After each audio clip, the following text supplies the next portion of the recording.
con sabor zuliano y calor humano. Los quesos en casa tienen vitaminas, rápidos de hacer en cualquier cocina. Tan fácil como pelar mandarinas. Quesitos en casa, fáciles de hacer son. El doctor Quesero te enseña con sabor. Quesitos en casa, fáciles de hacer son. El doctor Quesero te enseña con sabor. Hago queso hermano, también queso pera, costeño matera, pay, papal y zulia, y hasta doble crema. Quesitos en casa, fáciles de hacer son. El doctor Quesero te enseña con sabor. Quesitos en casa, fáciles de hacer son. El doctor Quesero te enseña con sabor. Hi everyone, welcome once again to my YouTube channel, Dr. Quesero TV, and to my program, Ask the Cheese Doctor. This program is only in English for people who want to learn how to make cheese, but they don't speak Spanish as I do. My name is Dietrich Truxas, and I am the cheese doctor, and I teach how to make cheese around the world. If you want to know more about me, go to my YouTube channel, and you will see all my videos and stuff. And in this way, you will be able to learn how to make cheese. If you want to learn how to make cheese and you want to learn from the best, this is my show. And if you have any question, just ask me whatever you want, and I will try to help you out and to answer all your questions. And as I said, this program is in English only.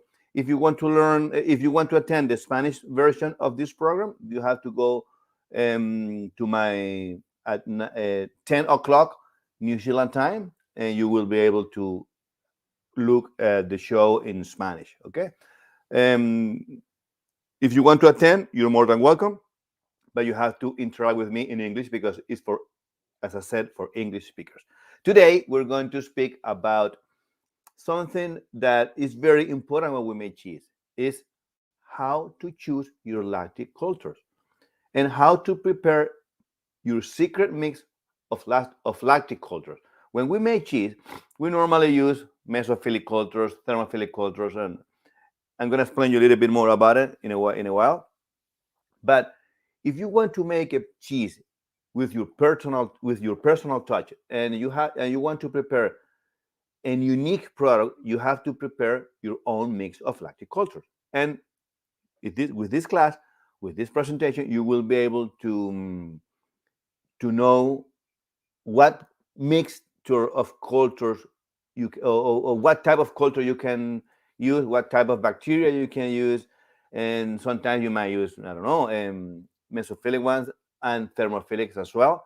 So the idea is how to prepare, and with this presentation, you're gonna know everything about lactic culture. Okay, so as I said, let me go with the banner here and put, yeah, here it is. Here we are. Okay.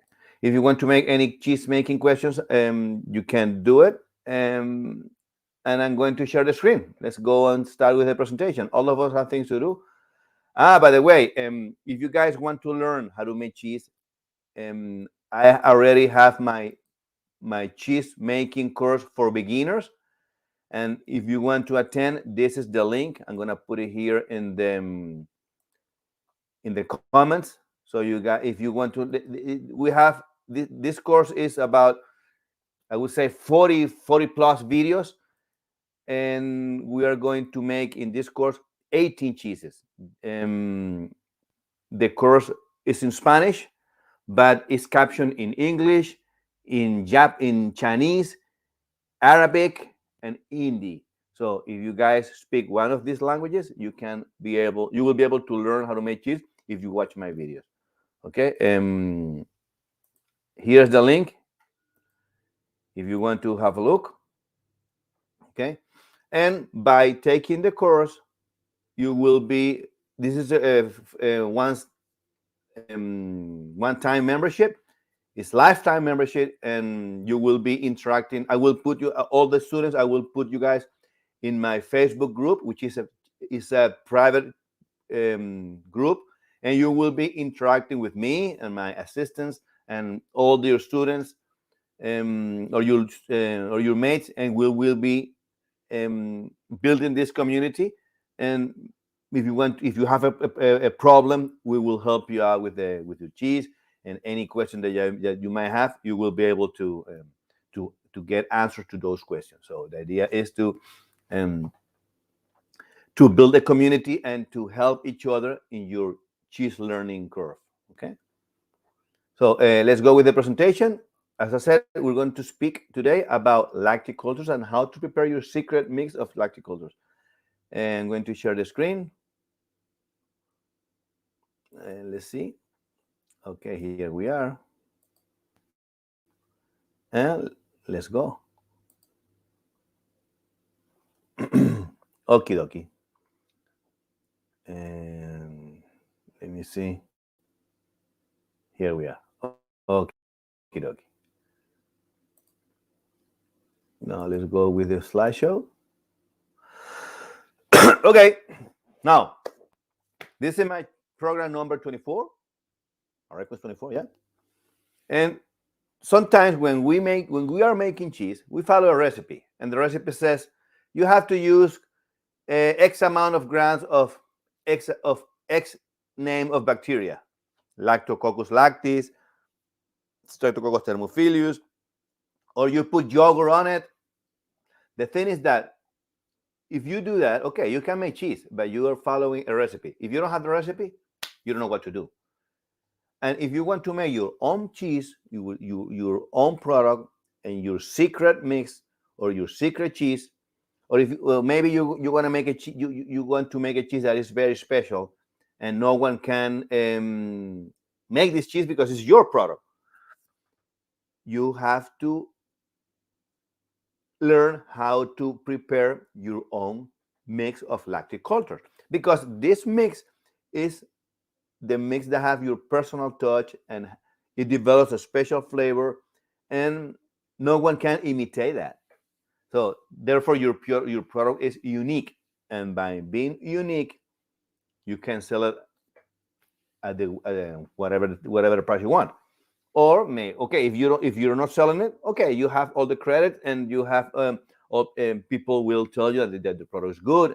Anyway, that's the idea. Okay, so to make this type of mixture, or to design this mixture, we have to learn first how the lactic cultures work and what are their names.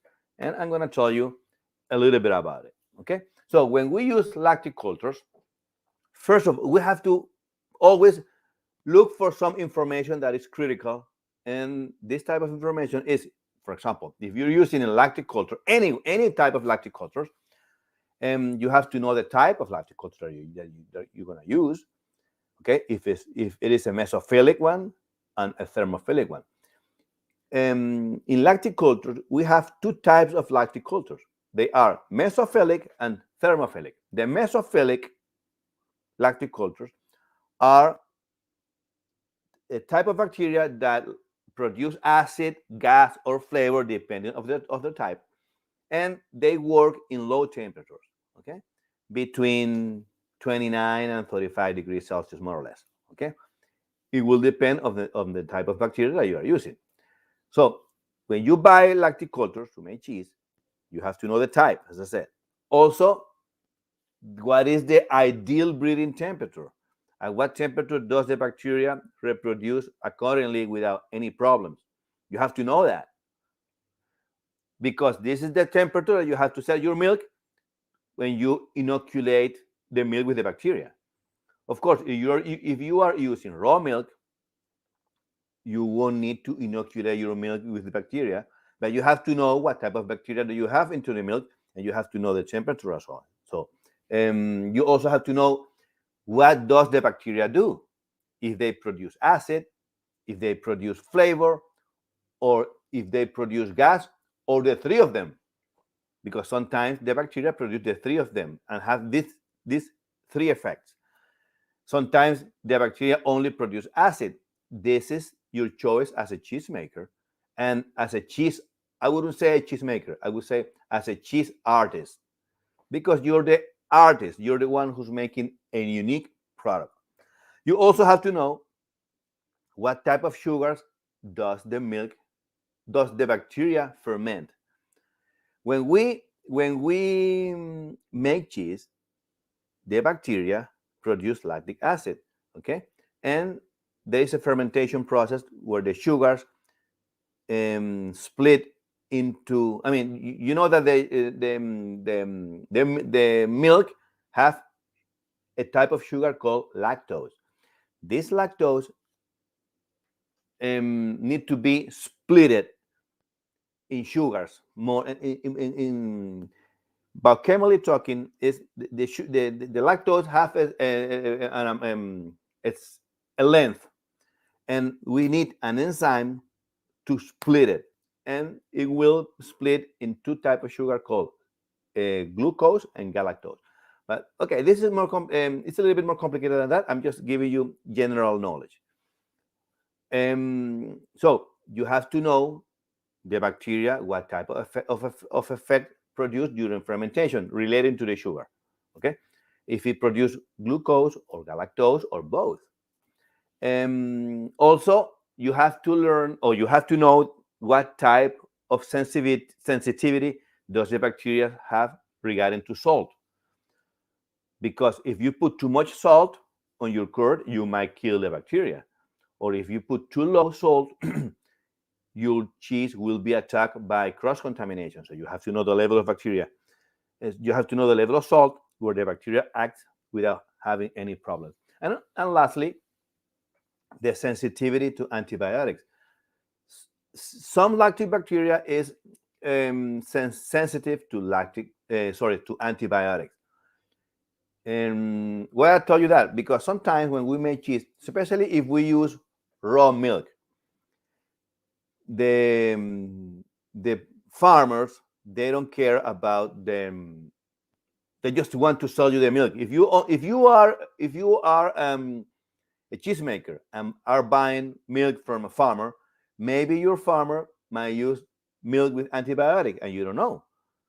So, and these antibiotics produce a certain sensitivity to the lactic culture. Some of them are more sensitive and some of them are less sensitive to antibiotics. And I'm going to explain you in a little while how does it work, okay? So when we make cheese and when we use lactic culture, we have to use like a standard of how to name this lactic culture. And it follows a sequence. And here in this name here, then this nomenclature.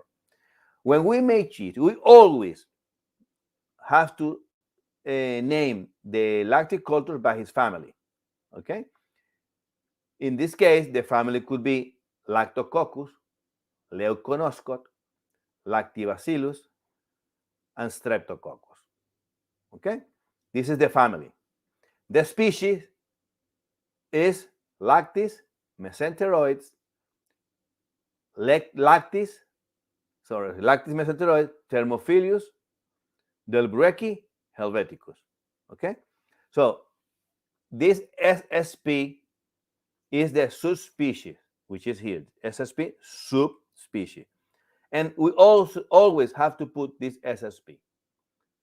And the subspecies can be Lactis cremoris, Lactis biovardi, Acetilactis, or Bulgaricus. In other words, when we name a culture, we have to say, hey, I'm going to buy a lactic culture called Lactococcus, the family, Lactis, subspecies cremoris. So I want to buy 3 packs of Lactococcus lactis subspecies cremoris. We have to name it like that. If you say, I want to buy if you say to the supplier, I want to buy a Mesophilic culture called Lactococcus, they won't understand. You have to tell the whole name so they know, they understand, okay? Also, when you buy your lactic cultures, if you read the specs and the description of your product, it's going to tell you that this product has the Lactococcus lactis subcremoris or sublactis, depending on the type of the bacteria that you use.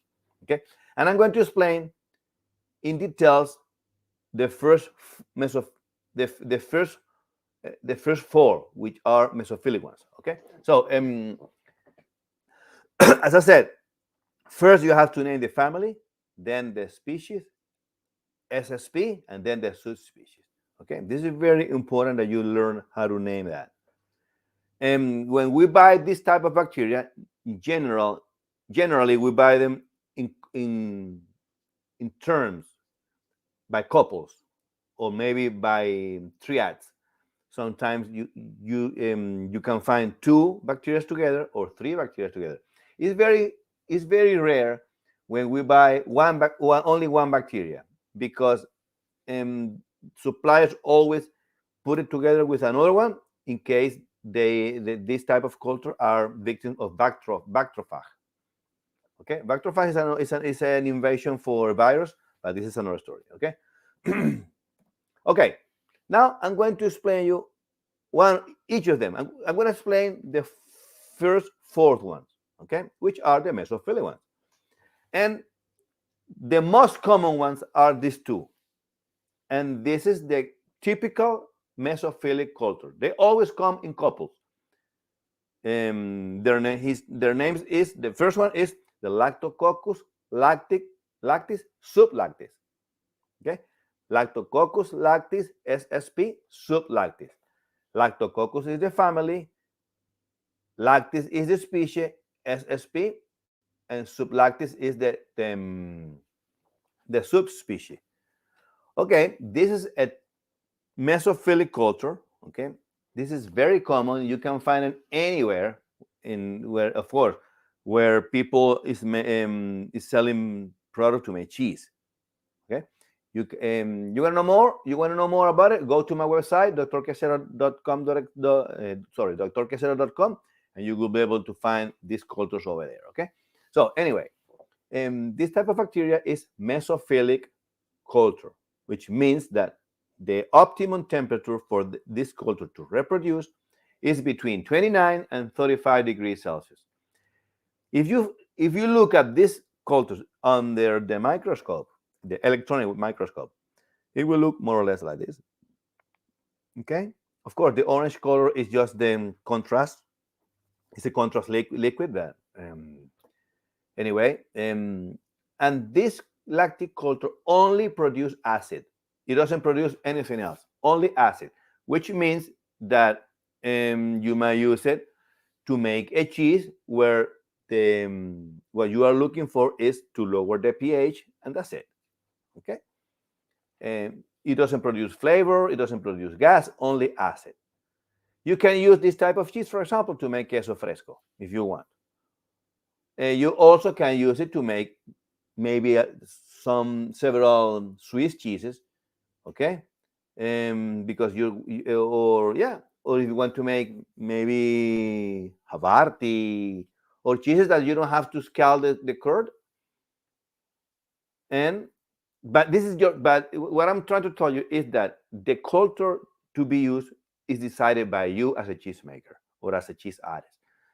It's not that you have to use Lactococcus lactis to make queso fresco, whatever, or mozzarella, or whatever the cheese you want to make. You decide what culture you can use depending on the type of outcome that you want to achieve. So, as I said, the main function is to produce acid, and the salt tolerance percentage of this lactic culture is more or less 4%, which is a lot. And it's not very sensitive to antibiotics. It has a sensitivity more or less from 1 to 6, I would say 2. Okay, so, but this culture is the typical, and you can find it anywhere in any cheese making store. The other one is the Lactococcus lactis subcremoris. As I said, family Lactococcus, species lactis, SSP, subspecies cremoris. Okay, it's also a mesophilic one, and the optimum temperature of this culture is between 30 and 32 degrees Celsius, and its main function is as well to produce acid. So in these two cultures they always come together. In general, they always come together to avoid bactrophage, as I said. Okay, they are very tolerance of salt only 2%. After 2%, a higher concentration of salt higher than 2% might kill the lactic culture. Okay, and it's very sensitive to antibiotics from 1 to 6. I would say 4. So you can use this type of cheeses to make maybe I would say the monster cheese if you want to make but this is your choice. As I said, this is your choice, and there is no standard to do it. Okay, if you want a cheese to be acidified without anything else, you can use either one of this lactic cultures. Okay, we're going to speak about the mesophilic ones. Then in the next class, we're going to speak about the thermophilic ones, and on the third class, I'm going to teach you how to mix each of them. Maybe you can mix one mesophilic and one thermophilic. It will depend on the process that you are going to make. Okay, so the other mesophilic ones is the Lactococcus lactis SSP or suspicious lactis biovardi acetilactis. Okay, this type of species, you see, they're more or less all of them have the same size. See, they look like grains, and they're together. Let me go to the last one.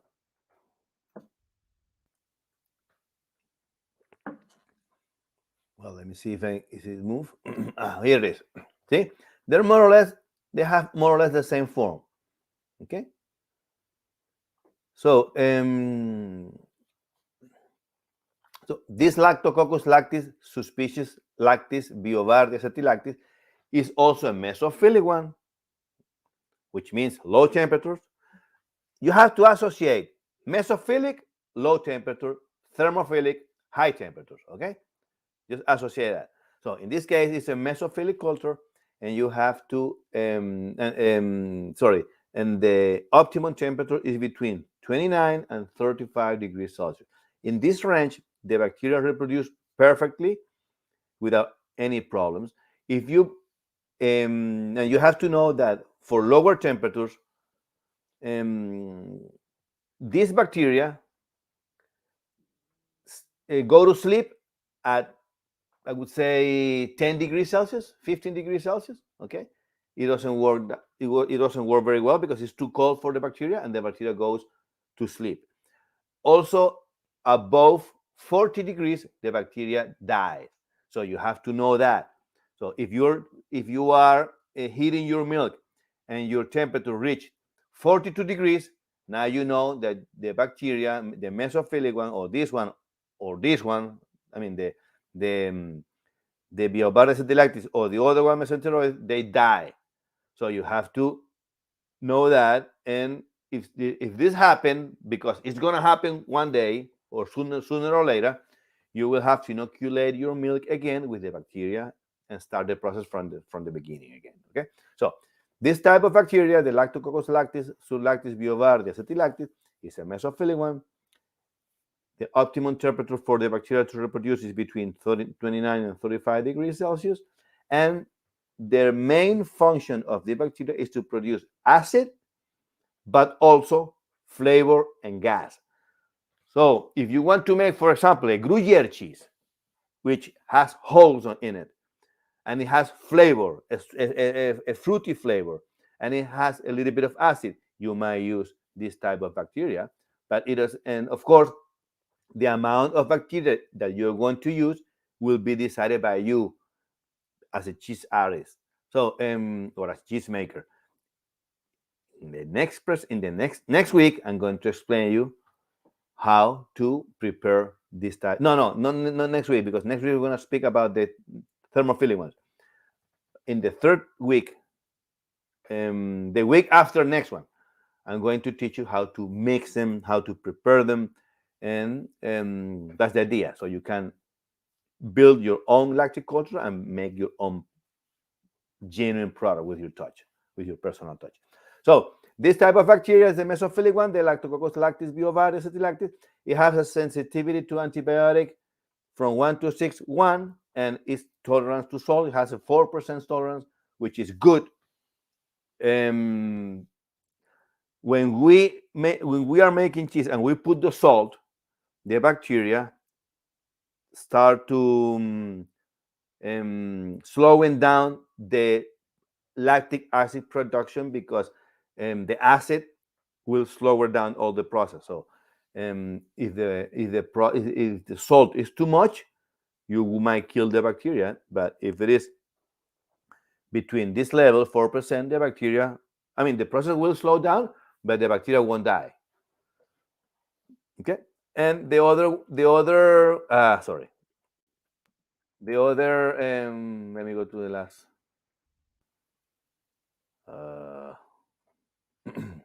Wait. Okay, and the last one for today, the other bacteria is the Leoconoscot Mesenteroids. Okay, these bacteria produce gas and flavor. Wait. These bacteria only produce gas and produce flavor. So when we are making cheese, and if we are making cheese, for example, Gouda cheese or Emmental, and we want a lot of holes, we can use Leoconoscot. Or if we don't want too many holes, we can use this one above here, the Biovardia septilactis. Okay, because it will produce gas, but not so much gas. It will depend on your choice as a cheesemaker. Okay, so this mesophilic, this Leoconoscot mesenteroides is mesophilic. The optimum temperature is between 30 and 32 degrees degrees Celsius, and it produces flavor and gas. Okay, and it's very sensitive to antibiotics. From 1 to 6, it's 4, which is a lot. And just make sure that when you buy your milk, it's not doesn't have antibiotics on it. Okay, that's all for today. I'm going to talk about next week about the other type of bacteria, which is the high temperature ones called thermophilic cultures. Okay, there are also 4 more, and once we know what are the mesophilic and what are the thermophilic and what temperature do they work better and what type of product do they produce, if it is acid, flavor, or gas, or the 3 of them, or the 2 of them, you will be able to design what type of product you have, what type of bacteria you will have to mix to make a special cheese. Okay, in this way the cheese will have your personal touch, and you will follow, or you will write down this amount of culture. I'm going to teach you how to calculate it, and you will be able to prepare your genuine product, okay, with your touch and your secret formula as well. Okay, let's go with a Q&A, and next week we're going to speak about it. And the next about the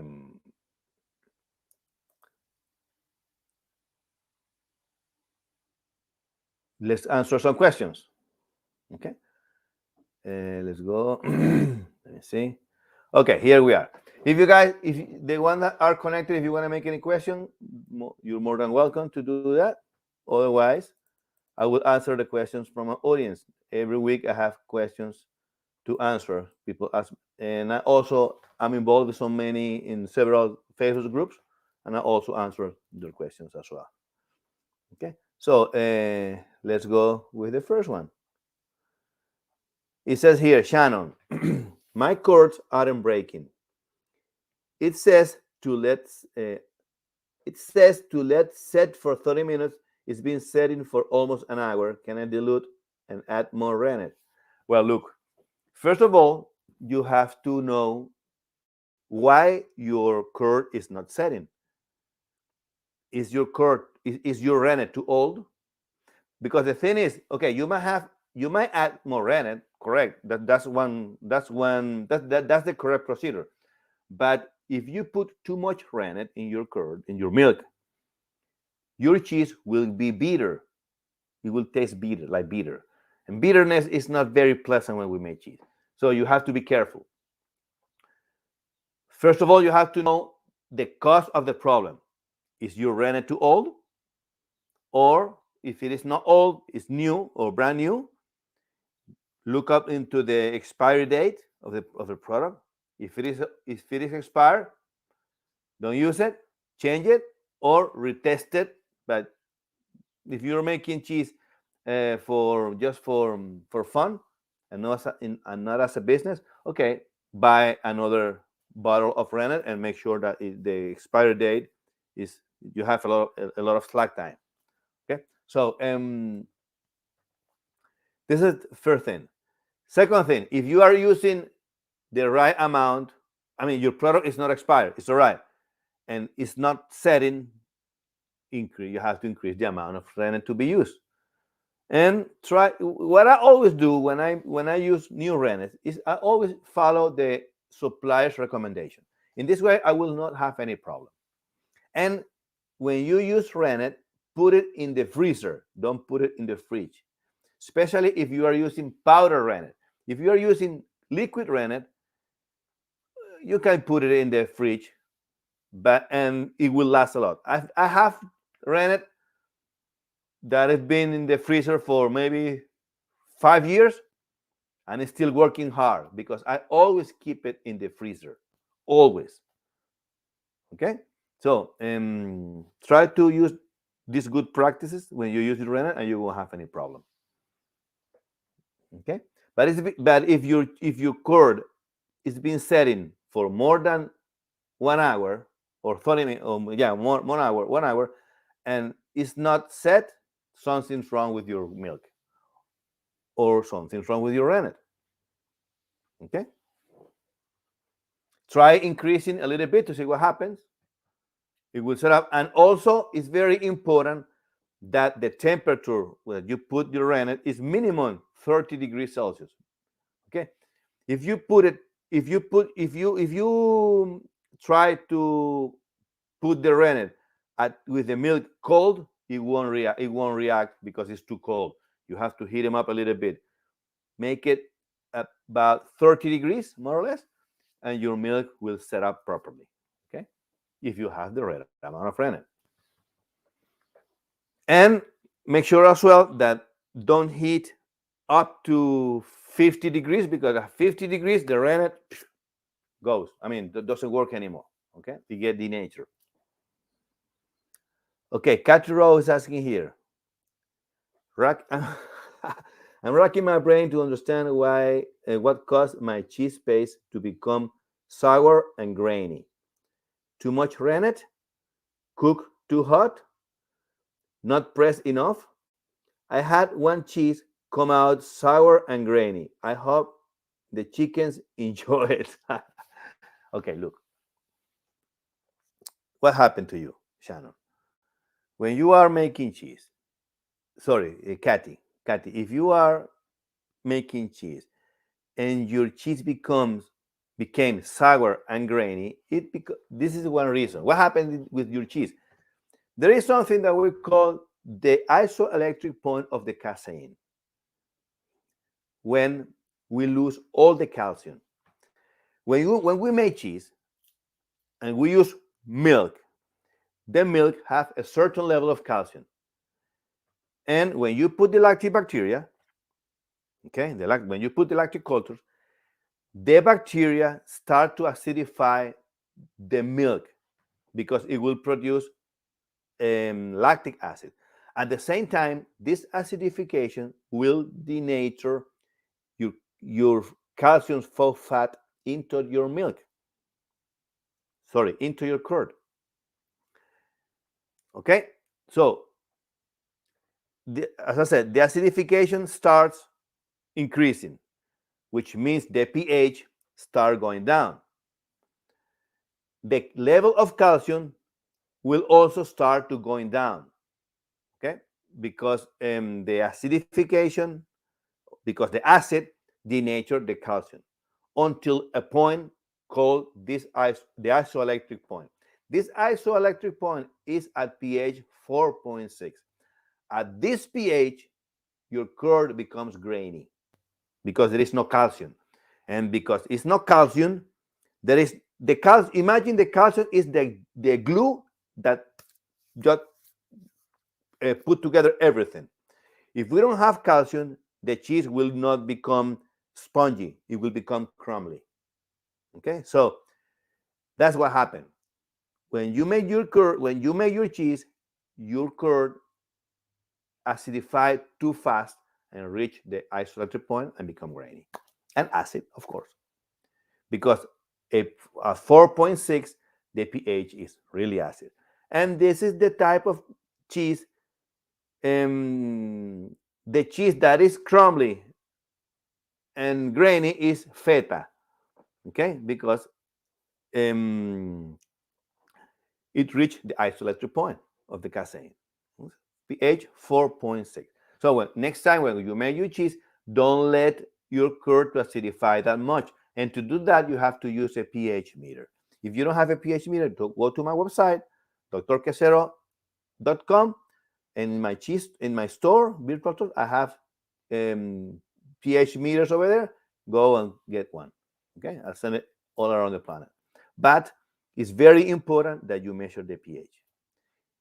If you don't measure the pH, you don't know what you're doing, and you're just doing it by time. But sometimes the bacteria acidify at a faster rate of acidification, depending of the amount of culture that you put into the milk. So you have to measure it.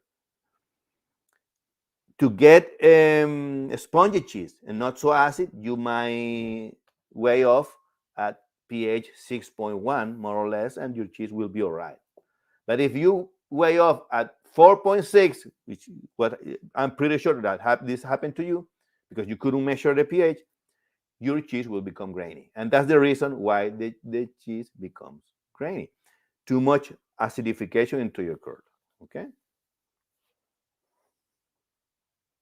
It doesn't have to do anything with, well, if you cook it says here, if you cook too high, maybe you were using, I don't know what type of bacteria are you using, but if you scald your curd and you cook it and it reach the higher temperature, and this bacteria was a thermophilic, to put an example, and it works, for example, at 45 degrees. At 45 degrees is the ideal temperature of the lactic culture when the rate of acidification is maximum. So you have to, maybe it could have been, this problem you could have it if you cook the cook not too hot, because your bacteria works in a range of temperature. But it doesn't have to do anything with pressing, because it's not what happened.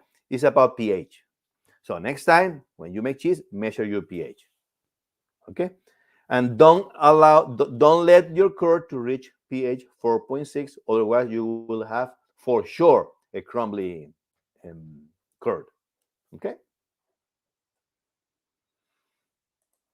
let me see. Hi Manal, how are you? Welcome to my show. Let's go here. Welcome to my show. Let me see your question. You say here, when I cut curd for queso fresco, I found pH 5.9. Although I decreased from the culture, I still have this problem. I don't like to always wash curd because it loses the flavor and decreases the amount. That is correct. So what you have to do in this case, Manal, you are putting too much lactic cultures. So reduce the amount of lactic culture. To put an example, if you are putting, let's say, 1 gram per 10 liters, reduce the amount a half of it. Put 50 milligrams or half a gram for the same 10 liters. If you put less bacteria, your rate of acidification will be slower, and you won't have the need to wash your curd. Okay, so put less lactic cultures. Okay, I'll repeat again. If you are making, to put a number, 10 liters of milk or 50 liters of milk, and you are putting 2 grams for the 50 liters and you make the process, you will, by putting the cultures, 5 grams to put an example, for 50 liters, you are having a rate of acidification. This rate This rate of acidification is an amount of lactic acid per unit of time, per time. Let's say my acidification is 0.1 each hour. And when you are molding, the rate of acidification is so fast that you don't have time to act. And your cheese will become the next day maybe 5 or 4 because you put too much bacteria at the beginning. So reduce the amount of bacteria, half of it, and see what happens. I'm pretty sure that your rate of acidification will start to slowing down because you're putting too much bacteria. That's the main reason. It has happened to me many times, especially when I use a new culture that I don't know the speed of acidification. I just use the supplier's recommendation, and what happens is that because by putting the supplier's recommendation, the rate of acidification is too fast.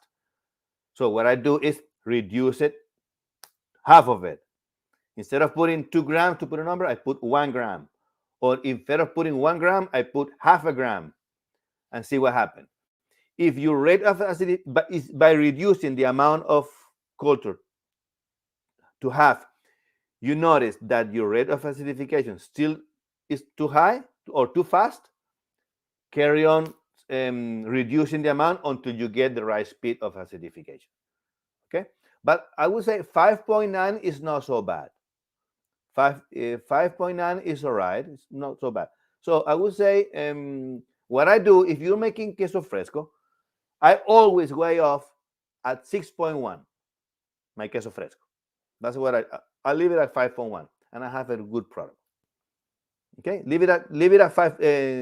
Drain your whey at 5.1. Of course, remember, when you put the lactic culture, you have to achieve 2 things before you weigh off. You have to reach the right texture and the right pH.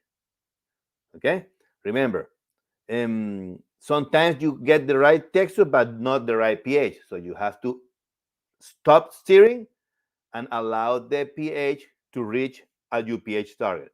And sometimes it's the other way around, and this is what happened to you. You're almost getting the pH target, but you don't have the texture, so you have to slow it down, and this is what you do, and put water and wash the curd.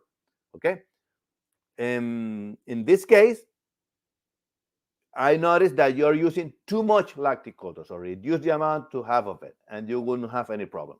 Okay. Okay, I'm fine. How are you? I'm okay. Thank you for coming to my show. Okay, as I said, spread the voice. If you want to take my course, I just put the link over there. For sure, you're gonna learn how to make cheese, and you will know the right way to do it. Okay. There are more than 40 videos, I reckon. More than that. It's 18 cheeses. We're gonna make 18 cheeses in my course, so you will be able to make it all. You're gonna make soft cheeses. We're gonna make yogurts. We're gonna make semi-soft cheeses. For example, we're gonna make mozzarellas with cultures, Gouda, Roquefort, Parmesan, heap of cheeses.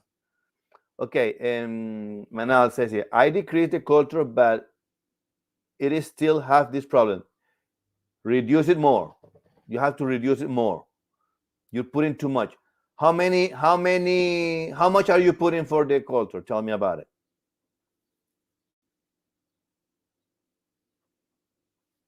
It says here, it is universally accepted for home cheesemaker to use 40 milliliters of calcium chloride for milk to get good curds.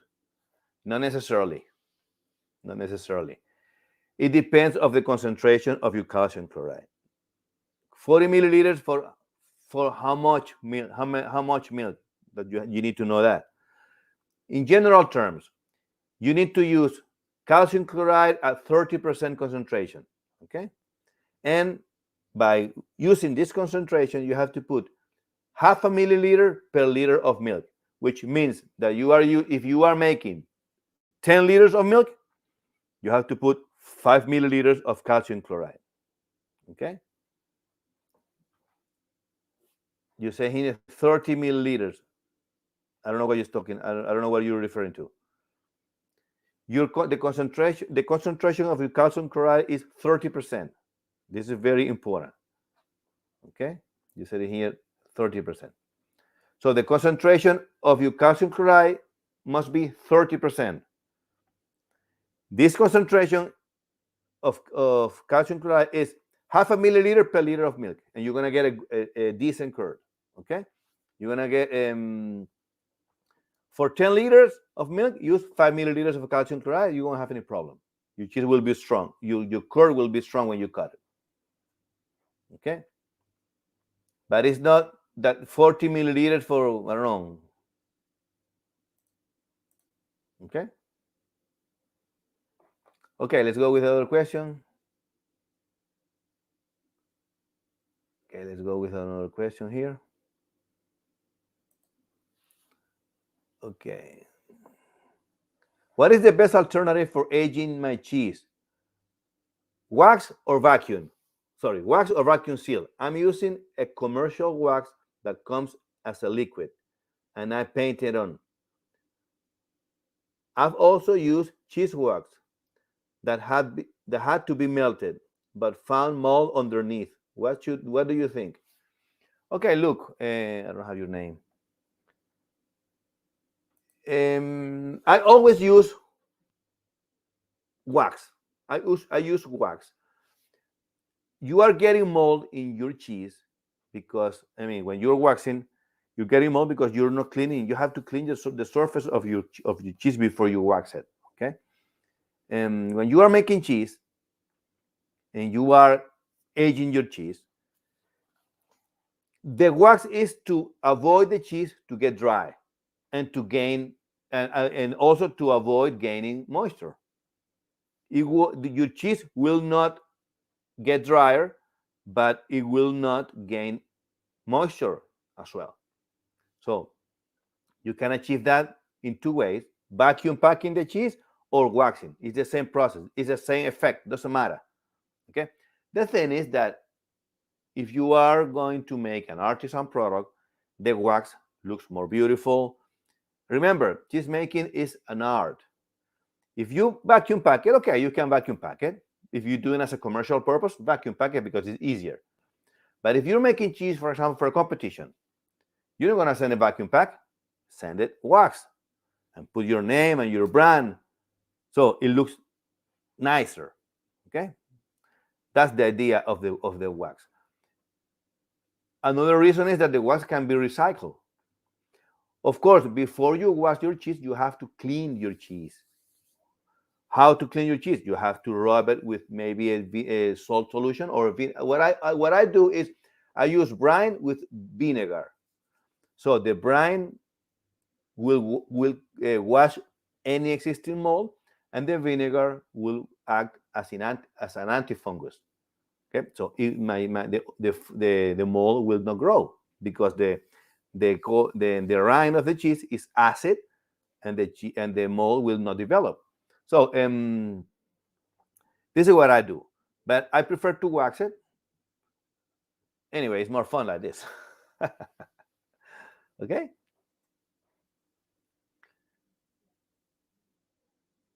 Okay, let's see. I have another question here, I reckon. Let me see.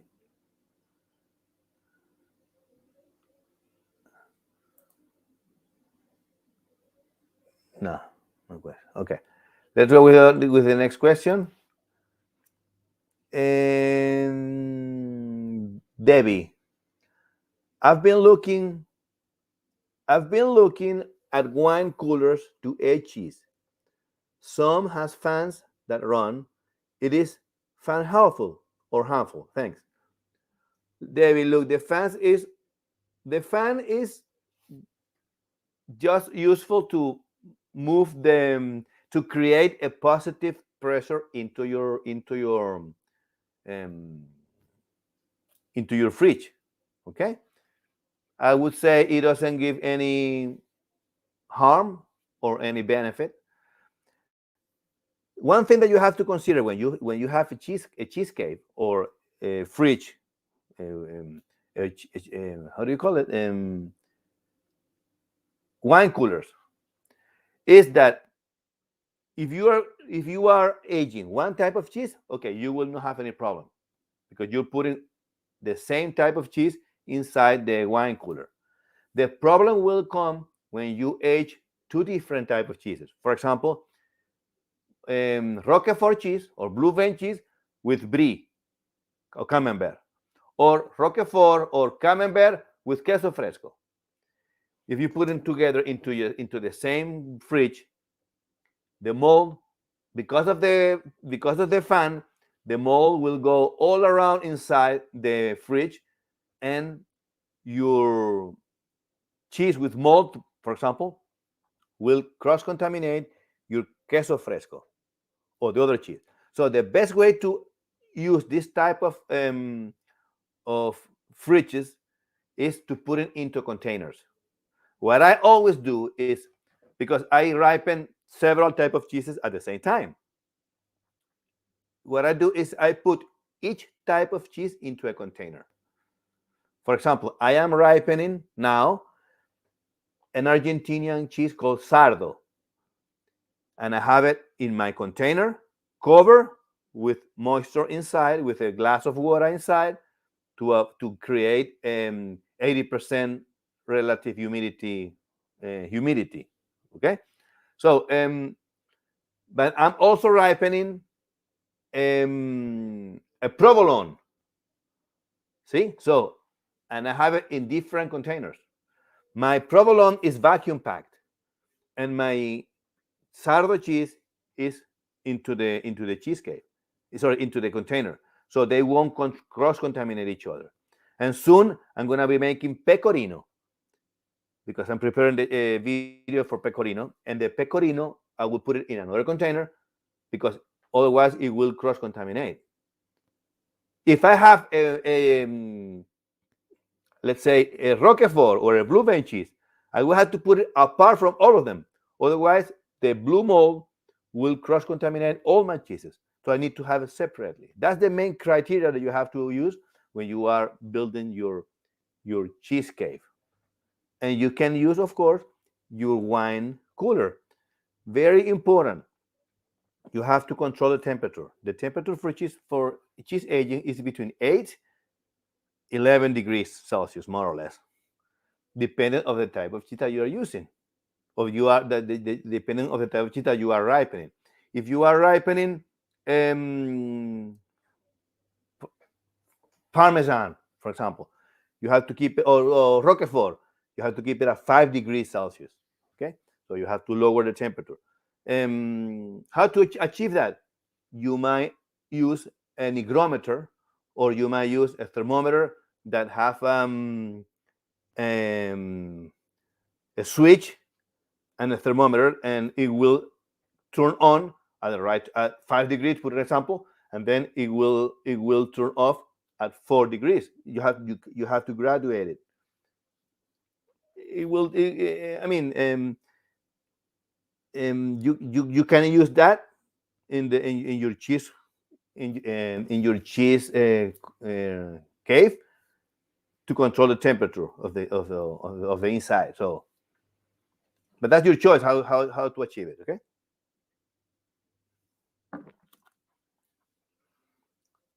Okay, let's go with our next question. Odile Keane.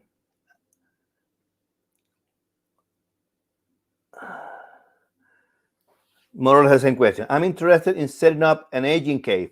How do I turn an old fridge into one?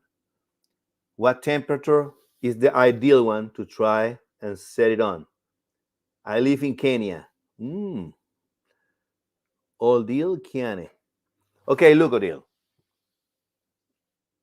How to, I mean, the temperature for ripening the cheese, as I said, is more or less, between 8 and 11 degrees.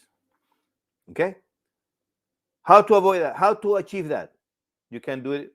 Maybe your cheese fridge, or maybe your fridge, or your old fridge has a thermostat.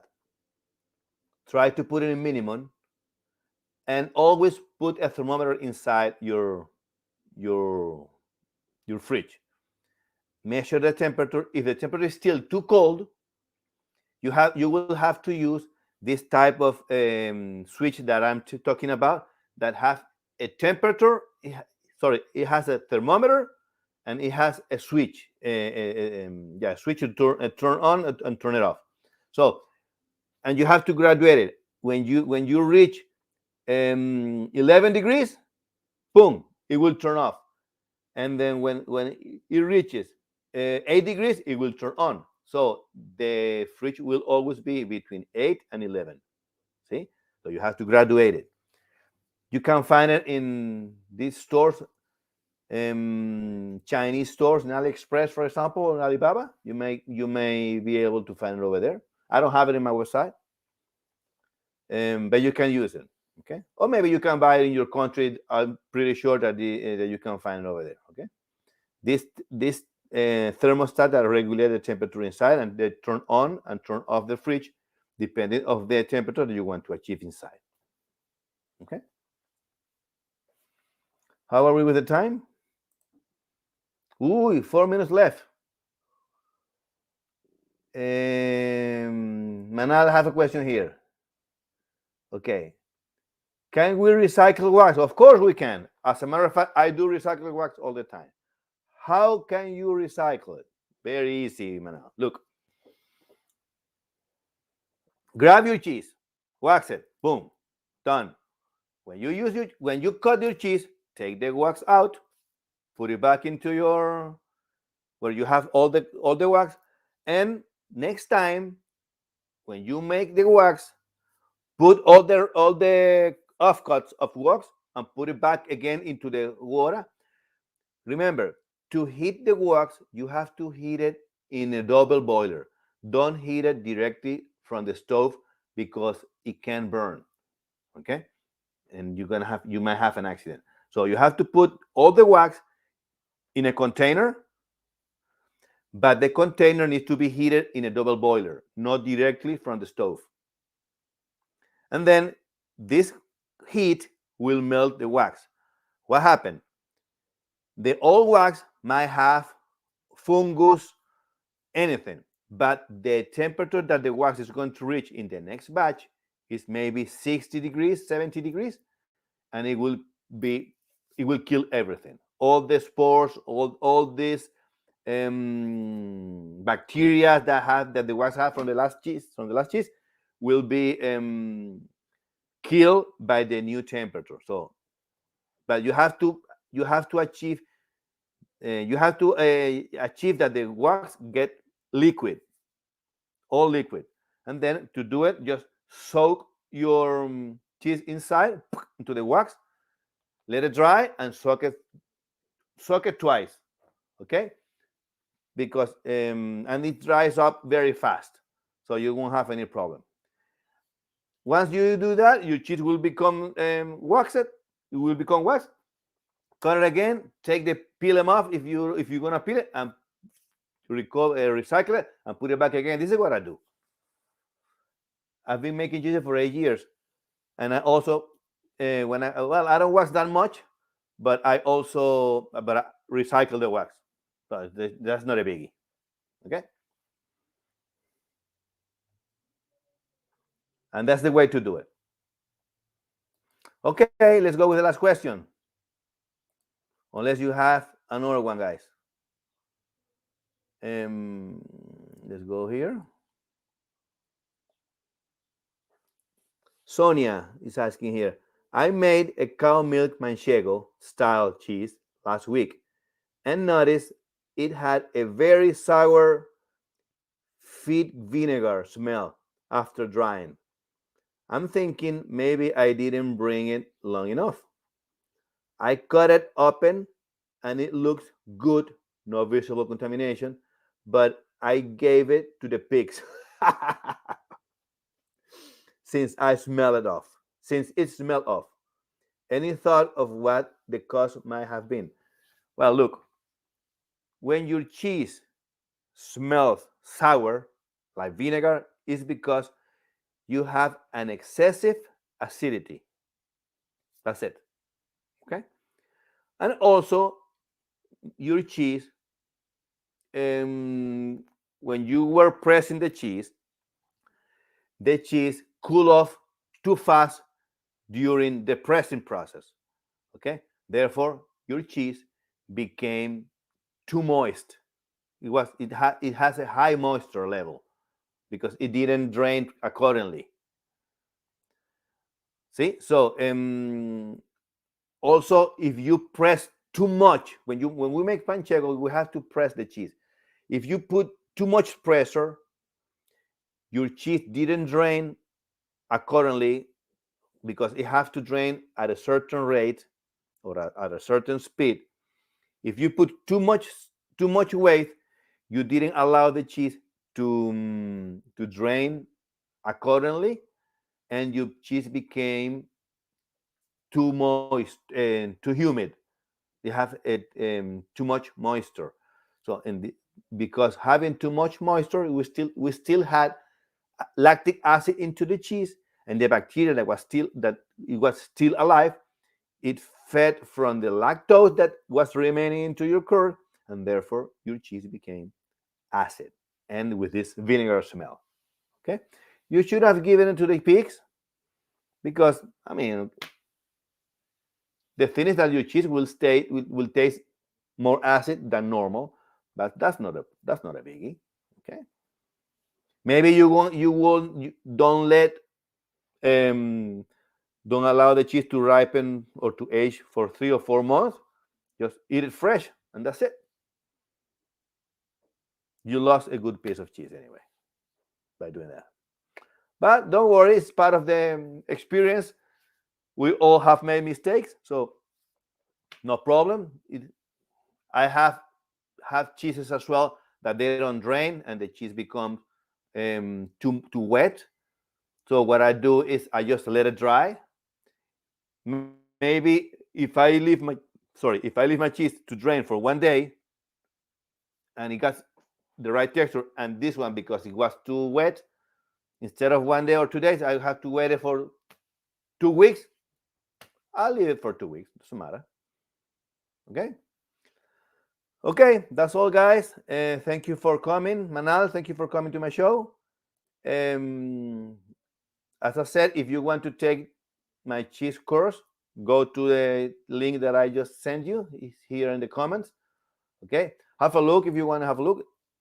For you guys that speak English, of course, my English is Spanish is my first language, but all the videos will be in captions in English, Chinese, Hindi, and Arabic. So if you really want to learn how to make cheese, you will be able to learn with my videos. And the most important thing is that you will part of the community that I'm already open. And at the beginnings, we will be a few, but the community will be increasing. And the thing is that this is a lifetime opportunity and a lifetime course. So once you have your seat reserved in the cheese course for beginners, it won't expire. You will be part of the community forever, and you will be able to watch the videos forever as well. So it won't expire. So these are your videos. I will have it of course in my server, but anytime that you want to watch it, you will be able to watch it. Okay, so it's time for coming, and next week I will tell you about we'll speak about the thermophilic cultures, and the other week ahead I will teach you how to prepare the mixture for your lactic culture so you can have a unique product. Okay, so thanks for coming, and remember, as I said, eat cheese because life without cheese is like a love without a kiss. See you next week, and Enjoy your weekend. Quesitos en casa, fáciles de hacer son. El doctor Quesero te enseña con sabor. Quesitos en casa, fáciles de hacer son. El doctor Quesero te enseña con sabor. Quesos colombianos y venezolanos, todo hecho en tu casa. Con sabor zuliano y calor humano. Los quesos en casa tienen vitaminas, rápidos de hacer. En cualquier cocina, tan fácil como pelar mandarinas. Quesitos en casa, fáciles de hacer son. El doctor Quesero te enseña con sabor. Quesitos en casa, fáciles de hacer son. El doctor Quesero te enseña con sabor. Hago queso hermano, también queso pera. Costeño, matera, pay, papal y zulia. Y hasta doble crema. Quesitos en casa, fáciles de hacer son. El doctor Quesero te enseña con sabor. Quesitos en casa, fáciles de hacer son. El doctor Quesero te enseña